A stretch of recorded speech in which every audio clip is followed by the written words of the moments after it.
Trading ಫ್ಯಾಕ್ಟ್ಸ್ಗೆ ತಮಗೆಲ್ಲರಿಗೂ ಸ್ವಾಗತ. ಬುಧವಾರ ಯಾವ ರೀತಿಯಾಗಿತ್ತು ಮಾರ್ಕೆಟು, ನಾಳೆ ಗುರುವಾರ ಸೆನ್ಸೆಕ್ಸ್ನ ಎಕ್ಸ್ಪೈರಿ, ಜೊತೆಗೆ ಇವತ್ತು ರಾತ್ರಿ US ಫೆಡ್ ಮೀಟ್ ಕೂಡ ಇದೆ. ಸೊ 3 ಮತ್ತೊಂದು ಅಂತ ಟೈಟ್ಲ್ ಕೊಟ್ಟಿದ್ದೀನಿ, ಯಾಕೆಂದರೆ 3 ದಿನದಿಂದ ಸತತವಾಗಿ ಮಾರ್ಕೆಟು ಗ್ರೀನಲ್ಲೇ ಕ್ಲೋಸಿಂಗ್ ಆಗಿದೆ. 3ಕ್ಕೆ ಮತ್ತೊಂದು ಆ್ಯಡ್ ಆಗುತ್ತಾ ಅಥವಾ ಮತ್ತೊಂದು ಏನಾದರೂ ಆಗಿ ಹೋಗುತ್ತಾ ನಾಳೆ ಅನ್ನೋದು ಗೊತ್ತಾಗ್ತಾ ಹೋಗುತ್ತೆ. ಗಿಫ್ಟ್ ನಿಫ್ಟಿ ತೋರಿಸಿದ್ರೆ ಇವಾಗ ಯಾಕೋ ಮಾರ್ಕೆಟು ನೆಗೆಟಿವ್ ಆಗಿ ಹೋಗೋ ಥರ ಅನ್ನಿಸ್ತಾ ಇದೆ. ಕಾರಣ ಏನು ಅಂತಂದರೆ ಯುದ್ಧದ ಪರಿಸ್ಥಿತಿ ಮತ್ತೆ ಉದ್ವಿಗ್ನ ಆಗಿದೆ. ಸಂಜೆ ಮಾರ್ಕೆಟ್ ಅವರ್ ಆದಮೇಲೆ ಇಸ್ರೇಲ್ ಡಿಫೆನ್ಸ್ ಮಿನಿಸ್ಟ್ರಿಂದ ಇರಾನಿನ ಇಂಟೆಲಿಜೆನ್ಸ್ ಮಿನಿಸ್ಟ್ರನ್ನ ನಾವು ಹತ್ಯೆ ಮಾಡಿದ್ವಿ ಅಂತ ಸುದ್ದಿ ಬರ್ತಾ ಇತ್ತು. ಸೊ ಇದ್ರ ಮಧ್ಯದಲ್ಲಿ ಮಾರ್ಕೆಟು ಮತ್ತು ಇವಾಗ ಕ್ರೂಡು $100 ಮೇಲ್ಗಡೆ ಸ್ಪೈಕ್ ಆಗಿದೆ. ಇನ್ನೇನು ಆಗುತ್ತೆ, ಏನು ಕತೆ ಅನ್ನೋದು ಮಧ್ಯೆ ಇವಾಗ ಫೆಡ್ ಮೀಟ್ ಕೂಡ ಇದೆ. ಸೊ ನೋಡೋಣಂತೆ ಏನಾಗ್ತಾ ಹೋಗುತ್ತೆ ಅಂತ. ಸೊ ಮಾರ್ಕೆಟ್ನಲ್ಲಿ ಇವತ್ತು IT ಸ್ಟಾಕ್ಸ್ಗಳು ಪಾಸಿಟಿವ್ ಆಗಿತ್ತು. ಫಾರ್ ಎ ಸರ್ಪ್ರೈಸ್ IT ಸ್ಟಾಕ್ಸ್ಗಳು ಪಾಸಿಟಿವ್ ಆಗಿದೆ. ಝೊಮ್ಯಾಟೋದಲ್ಲಿ 3.37% ಬಂದಿತ್ತು. ಜಿಯೋ ಫೈನಾನ್ಸಲ್ಲಿ 4.46% ಅಪ್ ಬಂದಿತ್ತು. ಬಹುಶಃ ಅದೇ ಇವತ್ತಿನ ನಿಫ್ಟಿ 50 ಟಾಪ್ ಗಿನ್ನರ್ ಆಗಿದೆ. ಅದೇ ರೀತಿಯಾಗಿ ಆಟೋ ಸೆಕ್ಟರ್ ಸ್ಟಾಕ್ಗಳು ಕೂಡ ಪಾಸಿಟಿವ್ ಆಗಿತ್ತು. ಇವತ್ತಿನ ಟಾಪ್ ಲೂಸರ್ ಅಂದರೆ ಅದು ಕೋಲ್ ಇಂಡಿಯಾ. ಯಾಕೆಂದರೆ ಇಲ್ಲಿ ಈಗ ಗ್ಯಾಸ್ ಸಮಸ್ಯೆ ಅಂತ ಆದಾಗ ಒಂದೇ ಸಲ ರ್ಯಾಲಿ ಆಗಿತ್ತಲ್ಲ, ಅದು ಇವಾಗ ಸ್ವಲ್ಪ ಕೂಲ್ ಡೌನ್ ಆಗೋ ಥರ ಕಾಣಿಸ್ತಾ ಇದೆ. ಯಾಕೆಂದರೆ ಗ್ಯಾಸ್ಗಳು ಇವಾಗ ಸುಮಾರು ಸ್ಟೇಷನ್ಗಳು ನೋಡಿದೆ, ಆಟೋ ಎಲ್ಲ ಫಿಲ್ ಮಾಡಿಸ್ತಾ ಇದ್ರು. ಓಪನ್ ಆಗಿದೆ, $80 ಅಂತೇನೋ ತೋರಿಸ್ತಾ ಇತ್ತು LPG ಅವ್ರದ್ದು ಫಿಲ್ಲಿಂಗು. ಐ ಥಿಂಕ್ 55-60 ಅಂತ ಇದೆಲ್ಲ ಆಗೋಕ್ಕಿಂತ ಮುಂಚೆ ಸ್ಟಿಲ್ ಜಾಸ್ತಿನೇ ಇದೆ, ಬಟ್ ಅಟ್ಲೀಸ್ಟ್ ಲಭ್ಯ ಇದೆ, ಅವರು ಫಿಲ್ ಮಾಡಿಸ್ಕೊತಾ ಇದ್ರು. ಸೊ ಹಾಗಾಗಿ ಕೋಲಲ್ಲಿ ಒಂದಿಷ್ಟು ಕರೆಕ್ಷನ್ ಬಂದಿರ್ಬೋದು. ಸೊ ಇದು ನಿಫ್ಟಿ 50 ಅಂತ ನೋಡೋದಾದರೆ, ಅದೇ ರೀತಿಯಾಗಿ ನಿಫ್ಟಿ ನೆಕ್ಸ್ಟ್ 50 ಅಂತ ನಾವು ನೋಡ್ತಾ ಬರೋದಾದ್ರೆ ಇವತ್ತು ವೇದಾಂತ ಮತ್ತು ಹಿಂದೂಸ್ತಾನ್ ಜಿಂಕು, ಯಾಕೆಂದರೆ ಸಿಲ್ವರ್ ರೇಟ್ಗಳೆಲ್ಲ ಕೆಳಗಡೆ ಬೀಳ್ತಾ ಇದೆ. ಅದೇ ರೀತಿಯಾಗಿ ಸೋಲಾರ್ ಇಂಡಸ್ಟ್ರೀಸು ಇದರಲ್ಲಿ ಸೆಲ್ಲಿಂಗ್ ಬಂದಿದೆ. ವೇದಾಂತ ಇವತ್ತಿನ ಟಾಪ್ ಲೂಸರ್ ಆಗಿದೆ ನಿಫ್ಟಿ ನೆಕ್ಸ್ಟ್ 50ನಲ್ಲಿ. ಟಾಪ್ ಗೇನರ್ ಇವತ್ತು ಮ್ಯಾಸ್ಡಾಕ್ ಅಂತ 4% ಅಪ್ ಬಂದಿದೆ. ಬಹುಶಃ ಅದೇ ಇವತ್ತಿನ ನಿಫ್ಟಿ ನೆಕ್ಸ್ಟ್ 50ಯ ಟಾಪ್ ಗೇನರ್ ಆಗಿದೆ. ಓವರ್ ಆಲ್ ಮಾರ್ಕೆಟ್ ಅಂತ ನೋಡಿದ್ರೆ ಇವತ್ತು ತುಂಬ ಒಳ್ಳೆ ಕ್ಲೋಸಿಂಗು 23,777ನಲ್ಲಿ ಕ್ಲೋಸಿಂಗ್ ಆಗಿದೆ. ನೋಡಿ, 23,800 ಮೇಲ್ಗಡೆ ಟೆಸ್ಟ್ ಆಗಿ ಮಾರ್ಕೆಟು ಟ್ರೇಡ್ ಆಗ್ತಾ ಇತ್ತು. 23,800 ಒಂದು ಸೈಕಾಲಜಿಕಲ್ ರೆಸಿಸ್ಟೆನ್ಸ್ ಇದೆ ಅಲ್ಲಿ, ಅದಕ್ಕಿಂತ ಕೆಳಗಡೆ ಕ್ಲೋಸಿಂಗ್ ಆಯಿತು. ಆದರೂ ಏನು ಗೇನ್ ಮಾಡ್ಕೊಂಡಿತ್ತು ಅದನ್ನ ಸೆಕೆಂಡ್ ಹಾಫಲ್ಲಿ ಉಳಿಸ್ತು. ಯಾಕೆಂದರೆ ಇವತ್ತು FIDIಗಳು ತುಂಬ ಮೈನರಾಗಿ ಆಕ್ಟಿವಿಟಿ ಮಾಡಿದ್ದಾರೆ, ಜಾಸ್ತಿ ಆಕ್ಟಿವಿಟಿ ಮಾಡಿಲ್ಲ.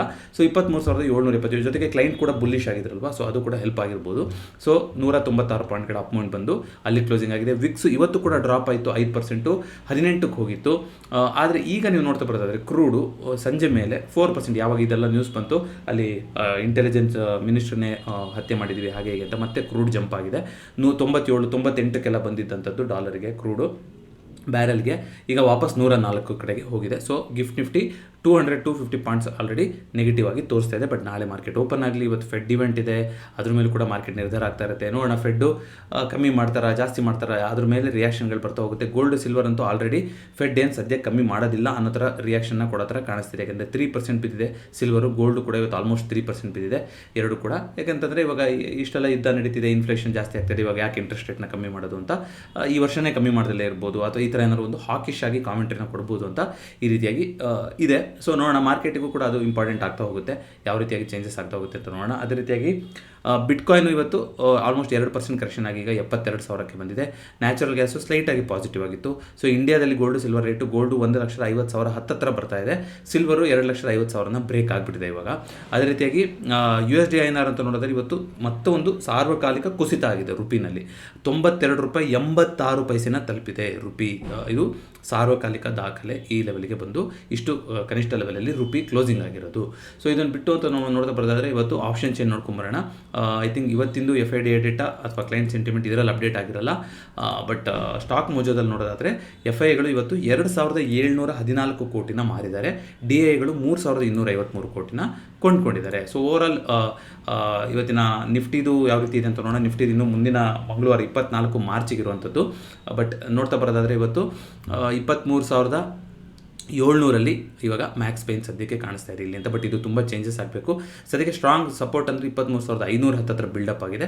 24,000ದಲ್ಲಿ ರೆಸಿಸ್ಟೆನ್ಸ್ ಇದೆ. ನೋಡೋಣ ಈ ಝೋನ್ನ ಯಾವ ರೀತಿಯಾಗಿ ಮಾರ್ಕೆಟ್ ಟೆಸ್ಟ್ ಮಾಡುತ್ತೆ ಅಂತ. ಆದರೆ ಅದಕ್ಕಿಂತ ಮುಂಚೆ ನಾಳೆ ಇಂಪಾರ್ಟೆಂಟ್ ಆಗಿ ನೋಡಬೇಕಾಗಿರುವಂಥದ್ದು ಸೆನ್ಸೆಕ್ಸಿನ ಎಕ್ಸ್ಪೈರಿ ಅಲ್ವಾ. ಸೊ ನಾಳೆ ಸೆನ್ಸೆಕ್ಸ್ ಎಕ್ಸ್ಪೈರಿಗೆ ಹೌದು, ಹೊಸ ವರ್ಷ ನಾಳೆಯಿಂದ ಯುಗಾದಿ ಹಬ್ಬ, ಆದರೆ ಮಾರ್ಕೆಟ್ ಆ್ಯಸ್ ಯೂಶುವಲ್ ಫಂಕ್ಷನಿಂಗ್ ಇದ್ದೇ ಇರುತ್ತೆ. 76,000ದಲ್ಲಿ ದೊಡ್ಡದಾದಂಥ ಸಪೋರ್ಟ್ ಬಿಲ್ಡಪ್ ಆಗಿದೆ. ಕೆಳಗೆ 77,000ದಲ್ಲಿ ಸ್ವಲ್ಪ ರೆಸಿಸ್ಟೆನ್ಸ್ ಬಿಲ್ಡಪ್ ಆಗಿದೆ. ಬಟ್ ಸಪೋರ್ಟು ತುಂಬ ಸ್ಟ್ರಾಂಗ್ ಆಗಿ ಫಾರ್ಮ್ ಆಗಿದೆ. ನಾಳೆ ಇದನ್ನ ಉಳಿಸ್ಕೊಂತಾರೆ ಏನು ಕತೆ ಅಂತ ನೋಡೋಣ. ಈಗೇನು OI ಅನ್ನೋದು ವೆರಿ ಡೈನಮಿಕ್ ಡೇಟ್ ಆಗಿರುತ್ತೆ. ಇದನ್ನ ಮಾರ್ಕೆಟ್ ಅವರ್ಸಲ್ಲಿ ಟ್ರ್ಯಾಕ್ ಮಾಡಿದ್ರೆ ಸಾಕಷ್ಟು ಹೆಲ್ಪ್ ಆಗ್ತಾ ಹೋಗುತ್ತೆ. ಮಾರ್ಕೆಟ್ ಅವರ್ ಆದಮೇಲೆ ನೋಡ್ತಾ ಬರೋದಾದರೆ ನಾಳೆ ಯಾವ ಸೆಂಟಿಮೆಂಟ್ ಇದೆ ಅಂತ ತೋರಿಸುತ್ತೆ. ಅದರ ಎಕ್ಸ್ಪೈರಿ ದಿನ OI ಡೇಟಾ ತುಂಬ ಒಂದು ಇಂಪಾರ್ಟೆಂಟ್ ಪ್ಯಾರಾಮೀಟ್ರು ನಾವು ಮಾರ್ಕೆಟ್ ಡೇಟಾನ ಅನಲೈಸ್ ಮಾಡಬೇಕಾದ್ರೆ. ಓವರಾಲ್ ಇವತ್ತಿನ ಇದನ್ನು ನೋಡ್ಕೊಂಡ್ಬಂದ್ಬೋಣ, ಏನು ಹೀಟ್ ಮ್ಯಾಪ್ನ ನೋಡ್ಕೊಂಡ್ಬಂದ್ಬೋಣ. ಹೀಟ್ ಮ್ಯಾಪ್ಗೆ ಸ್ಟಾಕ್ ಪೂಜೋ ಪ್ಲ್ಯಾಟ್ಫಾರ್ಮ್ ಯಾರಾದರೂ ಇಂಟ್ರೆಸ್ಟ್ ಇದೆ ಅಂತಂದರೆ ನೀವು ನೋಡ್ಬೋದು. ಪ್ರತಿ ವಿಡಿಯೋದ ಪಿನ್ ಕಮೆಂಟಲ್ಲಿ ನಾನು ಕೊಡ್ತಾ ಇದ್ದೀನಿ ಅವರ ಒಂದು ಲಿಂಕು. ನಮ್ಮ ಚಾನಲ್ ಸಬ್ಸ್ಕ್ರೈಬರ್ಸ್ಗೆ 10% 20% ಡಿಸ್ಕೌಂಟ್ ಕೊಡ್ತಾ ಇದ್ದಾರೆ ಅವರು. MM10 MM20 ಅನ್ನೋ ಕೂಪನ್ ಕೋಡ್ ಯೂಸ್ ಮಾಡಿದ್ರೆ ನಿಮಗೆ ಆ ಡಿಸ್ಕೌಂಟ್ ಸಿಗ್ತಾ ಹೋಗುತ್ತೆ. ಲಾರ್ಜ್ಲಿ ಪಾಸಿಟಿವ್ ಇವತ್ತು 13 ಸ್ಟಾಕ್ಗಳು ಬ್ಯಾಂಕ್ ನಿಫ್ಟಿನಲ್ಲಿ ಪಾಸಿಟಿವ್, ನಿಫ್ಟಿನಲ್ಲಿ 35 ಸ್ಟಾಕ್ಗಳು ಪಾಸಿಟಿವ್, ಓವರಾಲ್ F&O ಸ್ಟಾಕ್ಸ್ಗಳಲ್ಲಿ 175 ಸ್ಟಾಕ್ಗಳು ಪಾಸಿಟಿವ್ ಆಗಿದೆ. ಸೊ IT ಸೆಕ್ಟರ್ ಇವತ್ತಿನ ಟಾಪ್ ಗೇನರ್ ಆಗಿದೆ. ಅದೇ ರೀತಿಯಾಗಿ ಮೆಟಲ್ ಸೆಕ್ಟರ್ ಟಾಪ್ ಲೂಸರ್ ಆಗಿದೆ. IT ವಲಯದಲ್ಲಿ ಒಂದಿಷ್ಟು ಲೇ ಆಫ್ಗಳು ಬರ್ಬೋದು ಅಂತ ಸುದ್ದಿಗಳು ಬರ್ತಾ ಇದೆ, ದೊಡ್ಡ ಮಟ್ಟದಲ್ಲಿ ಲೇ ಆಫ್ಗಳು ಬರ್ಬೋದು ಅಂತ. ಅದು ಯಾವಾಗ ಆಗುತ್ತೆ, ಏನು ಕತೆ ಅನ್ನೋದು ನಾವು ನೋಡ್ತಾ ಹೋಗಬೇಕು. ಹಾಗೆಯೇ ಒಂದಿಷ್ಟು ಚೇಂಜಸ್ಗಳೆಲ್ಲ ಬರ್ತಾ ಇದೆ ಇವಾಗ. AI ಕಂಪ್ಯೂಟಿಂಗು, ಕ್ಲೌಡ್ ಅದ್ರದ್ದು ಏನು ಕೂಡ ಕಮ್ಮಿ ಆಗಿಲ್ಲ. ಬಟ್ IT-ನಲ್ಲಿ ಒಂದು ಪಾಸಿಟಿವಿಟಿಯಾಗಿ ಬಂದು ಮುಗಿಸಿದ್ದಾರೆ ಇವತ್ತು. ಸೊ ಒಂದಿಷ್ಟು ನ್ಯೂಸ್ಗಳು ಅಂತ ಹೇಳಬೇಕಾಗಿತ್ತು, ಅದನ್ನ ಕವರ್ ಮಾಡಿಬಿಡ್ತೀನಿ. ಫಸ್ಟು ರಿಲಯನ್ಸ್ ಜಿಯೋ 17 ಬ್ಯಾಂಕ್ಗಳನ್ನು IPOಗೆ, DRHPಗೆ ಇದಕ್ಕೆ ಅಲೋಕೇಟ್ ಮಾಡಿದ್ದಾರೆ. ಅಂದರೆ ಇವಾಗ ರೆಡ್ ಹೆರಿಂಗ್ ಪ್ರಾಸ್ಪೆಕ್ಟಸ್ನ ಫೈಲ್ ಮಾಡಬೇಕಲ್ಲ ಅವರು, ಅದಕ್ಕೆ ಅವ್ರ ಹತ್ರ ಆಡಿಟು ಇದು ಎಲ್ಲ ಮಾಡಿಸಿರ್ತಾರೆ. ಸೊ ಅದನ್ನ ಮಾಡ್ತಾ ಇದ್ದಾರಂತೆ ರಿಲಯನ್ಸ್ ಜಿಯೋ. ಕೆಲವೊಂದು ಸುದ್ದಿ ಬರ್ತಾ ಇತ್ತು, ಈ ಯುದ್ಧ ಈ ಥರ ಎಲ್ಲ ಇರೋದ್ರಿಂದ ದೊಡ್ಡದು IPOಗಳು, ಐ ಥಿಂಕ್ ಯಾವ್ಯಾವುದು ಸ್ನ್ಯಾಪ್ ಡೀಲ್ ಯಾವುದೋ ಇತ್ತು ಅನ್ಸುತ್ತೆ, ಸ್ನ್ಯಾಪ್ ಡೀಲ್ ಆಲ್ರೆಡಿ ಆಗಿರ್ಬೋದು, ಜಿಯೋದಾಗಿರ್ಬೋದು, NSEದಾಗಿರ್ಬೋದು, ಸುಮಾರು ದೊಡ್ಡ IPOಗಳು ಹಿಂದಕ್ಕೆ ಹೋಗ್ತಾ ಇದ್ದಾರೆ, ಮುಂದಕ್ಕೆ ಹಾಕೊತಾ ಇದ್ದಾರೆ ಅಂತಲೂ ಕೂಡ ಬಂದಿತ್ತು. ನೋಡೋಣ ಅದೇನಾಗ್ತಾ ಹೋಗುತ್ತೆ ಅಂತ. ಜೊತೆಗೆ ಏರ್ಲೈನ್ ಮಿನಿಸ್ಟ್ರಿ ಆಫ್ ಇದೆಯಲ್ಲ ಏವಿಯೇಷನು, ಅವರು ಈ ಫ್ಲೈಟ್ ಎಲ್ಲ ಬುಕ್ ಮಾಡ್ಬೇಕಾದ್ರೆ ನಿಮ್ಗೆ ಗೊತ್ತಿರ್ಬೋದು, ನಿಮಗೆ ಐಲ್ ಸೀಟ್ಗಳು ಮಾತ್ರ ಫ್ರೀ ಇರುತ್ತೆ, ಮಿಕ್ಕಿದ್ದೆಲ್ಲ ನಿಮಗೆ ಕಾರ್ನರ್ ಸೀಟ್ಗಳು ಅದಕ್ಕೆ ಎಕ್ಸ್ಟ್ರಾ ಚಾರ್ಜಸ್ ಅಂತೆಲ್ಲ ಬುಕ್ ಮಾಡಬೇಕು. ಇದು ತುಂಬ ಒಂದು ಕಸ್ಟಮರ್ಸಿಗೆ ಲಾಸ್ಟ್ ಮಿನಿಟಲ್ಲಿ ತಲೆನೋವು. 20% ಮಾತ್ರ ಫ್ರೀ ಕೊಡ್ತಾ ಇದ್ರು ಇವಾಗ. ಇನ್ನು ಮಿಕ್ಕಿದ್ದು ನಿಮ್ಗೆ ಬೇಕು ಅಂದರೆ ಆ ಸೀಟು ಎಕ್ಸ್ಟ್ರಾ ಸೀಟಿಗೆ ಅಂತ ಪೇ ಮಾಡಬೇಕು, ಟಿಕೆಟ್ ತೊಗೊಂಡಿದ್ದಲ್ದಲೆ. ಈ ಥರ ಇತ್ತು. ಈ ಜಂಜಾಟನ ಕಮ್ಮಿ ಮಾಡೋಕ್ಕೆ 60% ನೀವು ಫ್ರೀ ಸೀಟ್ ಕೊಡಬೇಕು ಅಂತ ಹೇಳಿದ್ದಾರೆ. ಅದಕ್ಕೆ ಇನ್ಮೇಲಿಂದ ಮಧ್ಯದ ರೋ ಮತ್ತು ಹಿಂದಿನ ರೋಗಳ ಸೀಟ್ಗಳನ್ನು ಫ್ರೀ ಅಂತ ಬಿಡ್ತಾರಂತೆ. ಮುಂದಿಂದ ಯಾರಾದರೂ ಬೇಕು ಅಂದರೆ ಆವಾಗ ನೀವು ಅದಕ್ಕೆ ಎಕ್ಸ್ಟ್ರಾ ಕೊಟ್ಟು ಬುಕ್ ಮಾಡ್ಕೋಬೇಕು ಅಂತ ಹೇಳ್ತಾ ಇದ್ದಾರೆ. ಜೆರೋಮ್ ಪೋವೆಲ್ ಅವರು ಬರ್ತಾರೆ ಇವತ್ತು. ಐ ಥಿಂಕ್ ಇವ್ರದ್ದು ಕೊನೆಯ ಪಾಲಿಸಿ ಮೀಟ್ ಆಗಿರುತ್ತೆ. ಸೊ ಒಂದು ಹಿಸ್ಟಾರಿಕ್ ಡಿಸಿಷನ್ನ ತೊಗೊಂಡು ಹೋಗ್ತಾರಾ, ಏನು ಮಾಡ್ತಾರೆ ಅನ್ನೋದು ನೋಡೋಣ. ಯಾಕೆಂತಂದರೆ ಈಗ ಇವ್ರದ್ದು ಅವಧಿ ಕೂಡ ಮುಗಿತಾ ಬರ್ತಾ ಇದೆ ಅಲ್ವಾ. ಸೊ ನೆಕ್ಸ್ಟು ಬೇರೆ ಟ್ರಂಪ್ ಅವ್ರು ಕಾಯ್ತಾ ಇದ್ದಾರೆ ಯಾರನ್ನ ಏನು ಮಾಡೋದು, ಏನು ಕತೆ ಅಂತ. ಸೊ ಎಕ್ಸ್ಪೆಕ್ಟೇಷನ್ ಇರೋಂಥದ್ದು ಮಾರ್ಕೆಟಲ್ಲಿ ನಾನು ಆಗಲೇ ಹೇಳ್ದಂಗೆ ಇಂಟ್ರೆಸ್ಟ್ ರೇಟ್ನ ಈಗಂತೂ ಕಮ್ಮಿ ಮಾಡಲ್ಲ ಈ ಥರ ಪರಿಸ್ಥಿತಿನಲ್ಲಿ. ಇಷ್ಟೊಂದು ಯುದ್ಧ ಆಗ್ತಾಯಿದೆ, ಮತ್ತೊಂದೆಲ್ಲ ಆಗ್ತಾಯಿದೆ, ಆಯಿಲ್ ಪ್ರೈಸ್ಗಳು ಸಿಕ್ಕಾಪಟ್ಟು ವಾಲಟೈಲ್ ಆಗಿದೆ. ಇದ್ರ ಮಧ್ಯದಲ್ಲಿ ರೇಟ್ಸ್ಗಳನ್ನು ಅಷ್ಟೇ ಇಡ್ತಾರೆ ಅಂತ ನನಗನ್ಸುತ್ತೆ. ಬಟ್ ಏನಾದರೂ ಸರ್ಪ್ರೈಸ್ ಇದ್ದರೆ ನೋಡಬೇಕು. ಜಾಬ್ ಪರ್ಫಾರ್ಮೆನ್ಸು ಕೂಡ US ಇಂದ ನಿಮಗೆ ಅಂತ ಏನು ದೊಡ್ಡದಾಗಿ ಬಂದಿಲ್ಲ, ಮತ್ತು ಜೊತೆಗೆ ಯುದ್ಧ ಬೇರೆ ನಡೀತಾ ಇದೆ. ಸೊ ಹಾಗಾಗಿ ಇಂಟ್ರೆಸ್ಟ್ ರೇಟ್ನ ಅದೇ ರೀತಿ ಇಡೋ ಥರ ಸಾಧ್ಯತೆಗಳು ಕಾಣಿಸ್ತಾ ಇದೆ. ಸೊ ಕೆಲವೊಂದು ಕಂಪ್ನಿಗಳು, ಕೆಲವೊಂದು ಏಜೆನ್ಸಿಗಳು ಕೆಲವೊಂದು ಕಂಪ್ನಿಗಳಿಗೆ ಒಂದು ಟಾರ್ಗೆಟ್ಗಳನ್ನು ರೈಸ್ ಮಾಡಿದ್ದಾರೆ. ಉದಾಹರಣೆಗೆ ಇವತ್ತು ಇದಲ್ವಾ ಯಾವುದು ಏಂಜಲ್ ಒನ್ ಸ್ಟಾಕು 8% ಇವತ್ತು ಮೇಲ್ಗಡೆ ಹೋಗಿತ್ತು. ಬೇರೆ ಯಾವ್ಯಾವ ಬ್ರೋಕರೇಜ್ ಸ್ಟಾಕ್ಸ್ಗಳು ಲಿಸ್ಟ್ ಆಗಿದೆಯೋ ಗ್ರೋ ಇದೆಲ್ಲದನ್ನು ಕೂಡ ಅದು ಕೂಡ ಇವತ್ತು ಪಾಸಿಟಿವ್ ಆಗಿ ತಗೊಂಡು ಹೋಗ್ತಾ ಹೋಯಿತು. ನೋಡೋಣಂತೆ ಏನಾಗ್ತಾ ಹೋಗುತ್ತೆ ಅಂತ. ಜೊತೆಗೆ CLSAಗೆ ಹೈ ರೇಟಿಂಗ್ನ ಕೊಟ್ಟಿದ್ದಾರೆ, ಔಟ್ ಪರ್ಫಾರ್ಮ್ ಆಗುತ್ತೆ ಅಂತ ಒಂದಿಷ್ಟು ಹೇಳಿದ್ದಾರೆ. ಜೊತೆಗೆ CLSA ಕಂಪನಿ IT ಕಂಪನಿಗಳಿಗೆ IT ಸ್ಟಾಕ್ಸ್ಗಳಿಗೆ ಅವರು ಅಪ್ಸೈಡ್ ಮೂಮೆಂಟ್ನ ಕೊಟ್ಟಿದ್ದಾರೆ. ಇದೇ ಥರ ನೋವಾಮಾ ಗ್ರೂಪ್ ಅವರು ಕೂಡ IT ಸ್ಟಾಕ್ಸ್ಗಳಲ್ಲಿ ನಾವು ಪಾಸಿಟಿವ್ ಆಗಿದ್ವಿ ಅಂತ ಹೇಳಿದರು. ಜೊತೆಗೆ ಈಗ ಹೊಸ ವರ್ಷ, ಗುಡಿಪಾಡ್ವ, ಯುಗಾದಿ ಈ ಥರ ಬೇರೆ ಬೇರೆ ಸ್ಟೇಟಲ್ಲಿ ಬೇರೆ ಬೇರೆ ಥರ ಕರೀತಾರೆ. ಸೊ ಗೋಲ್ಡ್ ಪ್ರೈಸ್ ಕರೆಕ್ಷನ್ ಆಗ್ತಾಯಿದ್ರು, ಡಿಮ್ಯಾಂಡ್ ಅನ್ನೋದೇನು ಕಮ್ಮಿ ಆಗಲ್ಲ ಹೊಸ ವರ್ಷಕ್ಕೆ ಅಂತ ಹೇಳ್ತಾ ಇದ್ದಾರೆ. ಯಾಕಂದರೆ ಸಣ್ಣ ಕರೆಕ್ಷನ್ ಆಗ್ತಾ ಇರೋದು, ಜನ ಹೊಸ ವರ್ಷ ಅಂತ ಕೆಲವರು ತೊಗೊಂಡವರು ಇದ್ದೇ ಇರ್ತಾರೆ, ನಿಮ್ಗೆ ಗೊತ್ತಿದೆ. ಜೊತೆಗೆ Motilal Oswal company insurance group of ಸ್ಟಾಕ್ಸ್ಗಳಲ್ಲಿ 24% ಅಪ್ಸೈಡ್ ಇದೆ ಅಂತ ಒಂದು ಕಾಮೆಂಟ್ರಿನ ಕೊಟ್ಟಿದ್ದಾರೆ. ನೋಡೋಣ ಅದು ಏನಾಗ್ತಾ ಹೋಗುತ್ತೆ ಅಂತ. ಅದನ್ನು ಬಿಟ್ಟರು ಬೇರೆ ಒಂದಿಷ್ಟು ಕಂಪ್ನಿಗಳಲ್ಲಿ ಅದೇ CLSA ಗ್ರೂಪ್ ನಾನು ಹೇಳಿದ್ನಲ್ಲ, IT ಸೆಕ್ಟರಲ್ಲಿ ಸ್ಪೆಸಿಫಿಕ್ ಸ್ಟಾಕ್ ತೊಗೊಂಡು ಹೇಳಿದ್ದಾರೆ. ಪರ್ಸಿಸ್ಟೆನ್ಸ್ ಸಿಸ್ಟಮ್ ಆಗಿರ್ಬೋದು, ಕೋಫೋರ್ಜ್ ಆಗಿರ್ಬೋದು, ಯಾವ ಮಿಡ್ ಕ್ಯಾಪ್ ITಗಳು ಇದೆಲ್ಲ ಇದೆಯಲ್ಲ, ಅಲ್ಲಿ ತುಂಬ ದೊಡ್ಡ ಸ್ಟ್ರಾಂಗ್ ಅಪ್ಸೈಡ್ ಮೂಮೆಂಟ್ ಇದೆ ಅಂತ ಅವರು ಹೇಳ್ತಾ ಇದ್ದಾರೆ. ಜೊತೆಗೆ ಅರ್ಬನ್ ಕಂಪನಿ ಲಿಸ್ಟ್ ಆದಮೇಲಿಂದ IPO ಪ್ರೈಸ್ಗೆ ವಾಪಸ್ ಬಂದಿದ್ದಂಥ ಕಂಪ್ನಿಯಲ್ಲಿ SBI ಮ್ಯೂಚುವಲ್ ಫಂಡ್ ಅವರು 600 ಕೋಟಿ ಎಕ್ಸ್ಟ್ರಾ ಪರ್ಚೇಸ್ ಮಾಡಿದ್ದಾರೆ, ಸ್ಟೇಕ್ ತೊಗೊಂಡಿದ್ದಾರೆ ಅಂತ ಹೇಳಿದ್ದು ಇವತ್ತು 10% ಅಪ್ ಮೂಮೆಂಟ್ ಬಂದಿತ್ತು. ಜೊತೆಗೆ HDB ಫೈನಾನ್ಷಿಯಲ್ ಸರ್ವಿಸಸ್ಸು ಕೂಡ ಇವಾಗ IPO ಪ್ರೈಸ್ಗಿಂತ ಕೆಳಗಡೆ ಬಂದಿದೆ. ಆದರೆ ಜೆಫ್ರೀಸ್ ಅನ್ನೋ ಸಂಸ್ಥೆ 40% ಮೇಲೆ ಹೋಗುವಂಥ ಚಾನ್ಸಸ್ ಇದೆ. HDFC ಬ್ಯಾಂಕಿನ ಫೈನಾನ್ಷಿಯಲ್ ಆರ್ಮ್ ವಿಂಗು ನಿಮ್ಗೆ ಗೊತ್ತಿದೆ, HDB ಫೈನಾನ್ಷಿಯಲ್ ಸರ್ವಿಸಸ್ ಅಂತ. ಅವರು ಈ ಬ್ಯಾಂಕಿನಲ್ದಲೇ ಅವರು ಲೋನ್ಗಳನ್ನು ಇದನ್ನೆಲ್ಲ ಕೊಡೋದು ಮೀಟ್ ಮಾಡ್ತಾ ಇರ್ತಾರೆ ಅವರು.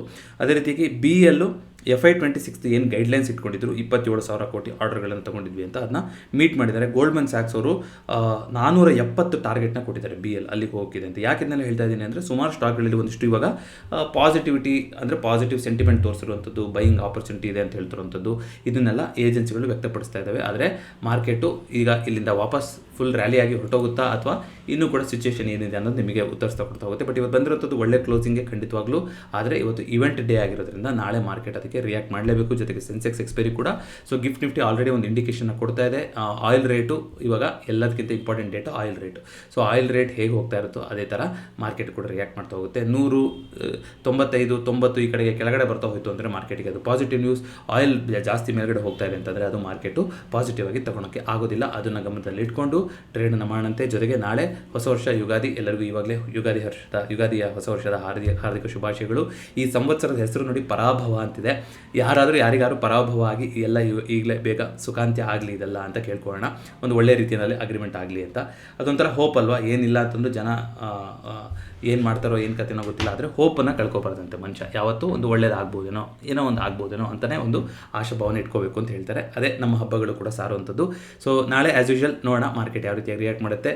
ಮಾರ್ಕೆಟಿಗೇನು ಹೊಸ ವರ್ಷ ಅಲ್ಲ, ಆದರೆ ನಮಗೆ ಕ್ಯಾಲೆಂಡರ್ ಪ್ರಕಾರ ಹೊಸ ವರ್ಷ ಅಲ್ವಾ. ಸೊ ನೋಡೋಣ ಅಂತ ಯಾವ ರೀತಿಯಾಗಿ ಚೇಂಜಸ್ ಆಗ್ತದೆ ಅಂತ. ಇದಿಷ್ಟು ಇವತ್ತಿನ ಫಿನ್ಫ್ಯಾಕ್ಟ್ಸ್ ಆಗಿತ್ತು. ಈ ವಿಡಿಯೋ ಇಷ್ಟ ಆಗಿರುತ್ತೆ ದಯವಿಟ್ಟು ವಿಡಿಯೋನ ಲೈಕ್ ಮಾಡಿ ಹಾಗೂ ಚಾನಲ್ಗೆ ಸಬ್ಸ್ಕ್ರೈಬ್ ಮಾಡಿ. ಮತ್ತೊಂದು ಫಿನ್ಫ್ಯಾಕ್ಟ್ಸ್ ಒಂದಿಗೆ ಭೇಟಿ ಆಗೋಣ. ಎಲ್ರಿಗೂ ನಮಸ್ಕಾರ.